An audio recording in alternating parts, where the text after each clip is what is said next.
I've been working for days. Yeah, I've been working for miles.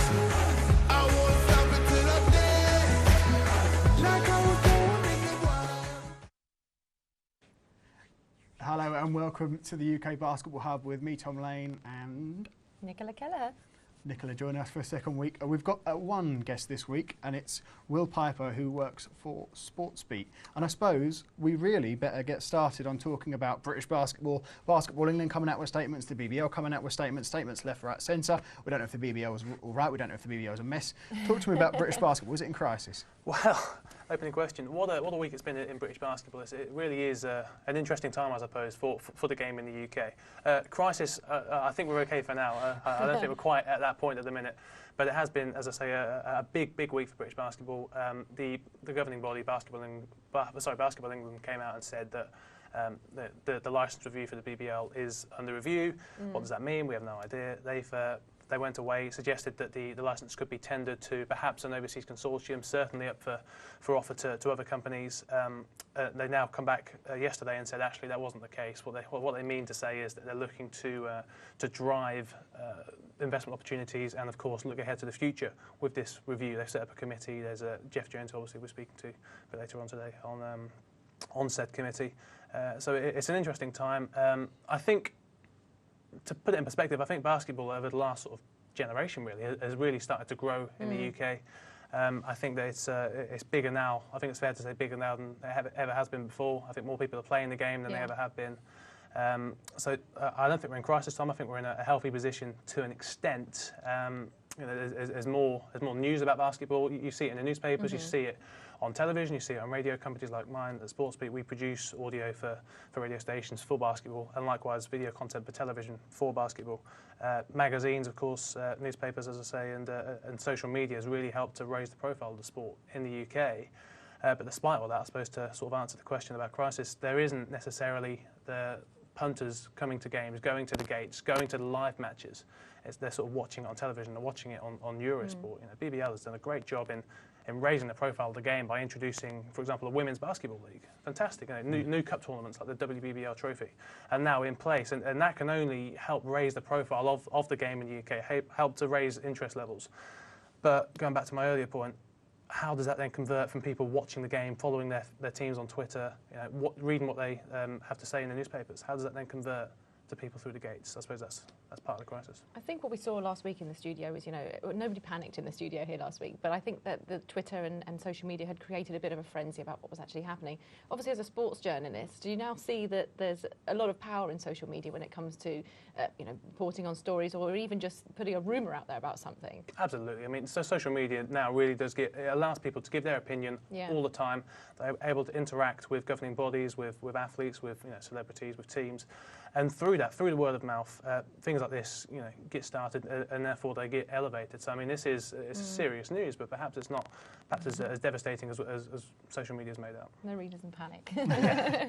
Do you think this is a boot up, maybe the backside for some of the teams? Is that kind of what this kind of is about? Well, I wonder, because I actually covered the BBL Cup final a few weeks back, and there were 9,000 fans at the Barclaycard Arena in Birmingham, which is a fantastic achievement. There's no team in Birmingham as well, so that's even better. Well, that's an interesting point, actually. But there were 9,000 fans, X amount from Newcastle, and likewise from Glasgow for that, and 5,000 for the women's basketball trophy final, Nottingham versus, Nottingham versus Sheffield Hatters. Sorry, yeah, and Sheffield won that. But lots of fans down there for that big game, which was obviously well publicised. That went to national media. People were interested in it. We did our bit from Sportsbeat to get video out and radio out to TV and radio stations. I think that helped to raise the profile of the sport, perhaps. Whereas for a league game, that level of interest, it isn't always generated. Social media helps, of course, but there's not always an immediate level of interest, bar, you know, the stalwart fans who go every week. Yeah. And I suppose part of this issue is, how do you then attract the new generation of fans to go from watching, as I say, on television to going down to the game? How do you think you do that? Yeah, absolutely. That's beyond me, I'm afraid. Social media campaigns, no doubt, will help. You know, offering perhaps competitions or prizes or free tickets for fans will no doubt do that as well. And obviously, teams winning is a big part of that. I want to talk a bit, if I can, about GB basketball, the national side. Yeah. I wonder if perhaps and this is mere speculation, there's no sort of segment to this. I wonder if perhaps the British basketball national teams, sort of failures, I suppose, to qualify for Eurobasket last summer and struggles for a while now, have sort of hampered an interest that perhaps could have grown in Britain had they succeeded and done well. It's a theory. There are obviously a lot of British basketball players playing in the British Basketball League now. I think you've got both of the co-captains playing in there. Absolutely, I think where Devin Van Oostrum played in Leeds for one game, and Will Packwood and Gareth Murray I think now play in Plymouth. Do you think that's a good thing, or? I think it can only be a good thing.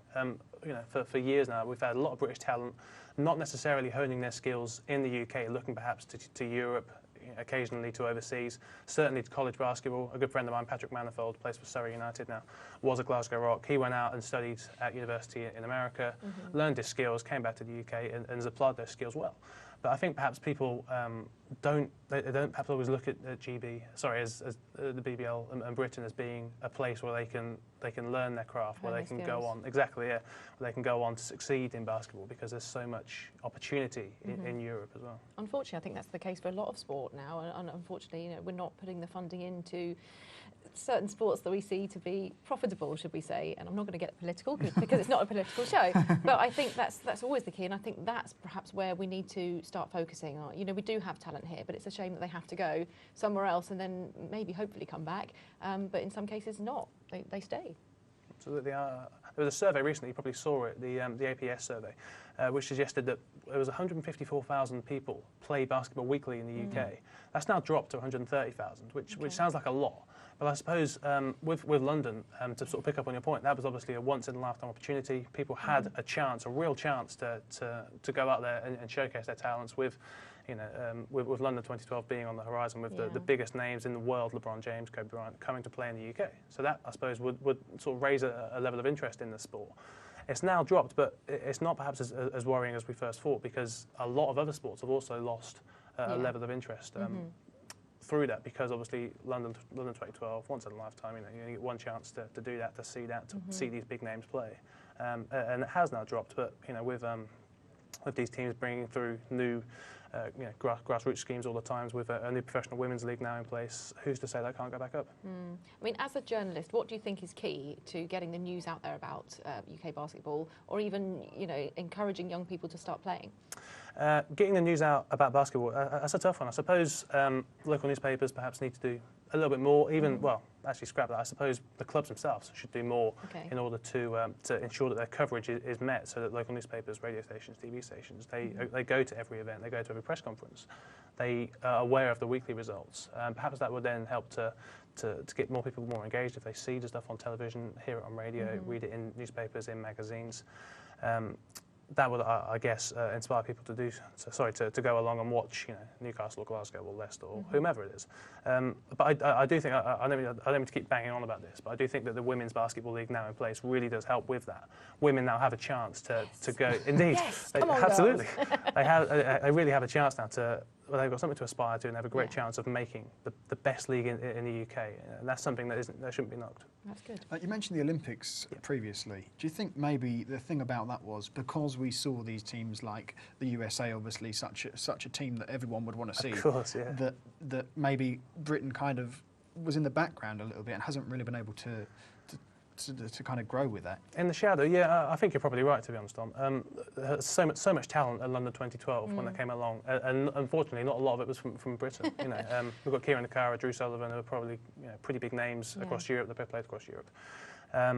But absolutely, I mean, Team USA, you think of Argentina, think of France, think of Spain, Germany. There's such big players there, such talent across Europe and across the United States as well, that we perhaps were in the shadows, even though it was, of course, our games. But then I guess it boils down to the same thing, that we're not nurturing the talent and they're going elsewhere. Exactly, yeah, and we haven't, exactly that, but as well as that, I think we haven't had the success that perhaps we ought to have done, even up to and including qualifying for Eurobasket, this year, for example. Weren't able to do that.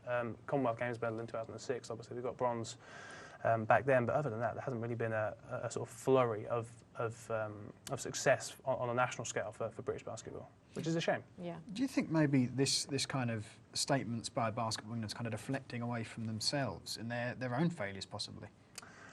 What do you mean By that, sorry. Their failures to kind of promote the sport within the UK I see what you mean. and achieve what I guess they're setting out to achieve. I don't think it's quite the point of that, to be honest, Tom. I think that they... the thing is, we all want the same thing, don't we? We all want to promote basketball. We all want basketball to succeed. We want it to be the best it can be in the UK. Now, whatever means that is, however we do that, I suppose that's for them to decide. But hence this review this week and the committee being put in place to drive for future investments and try and get money into the sport. I suppose that's probably what it all boils down to. But no, I'm not sure the Basketball England sort of hide themselves. I think they're trying to do what they can to ensure that the sport reaches the potential that it can do.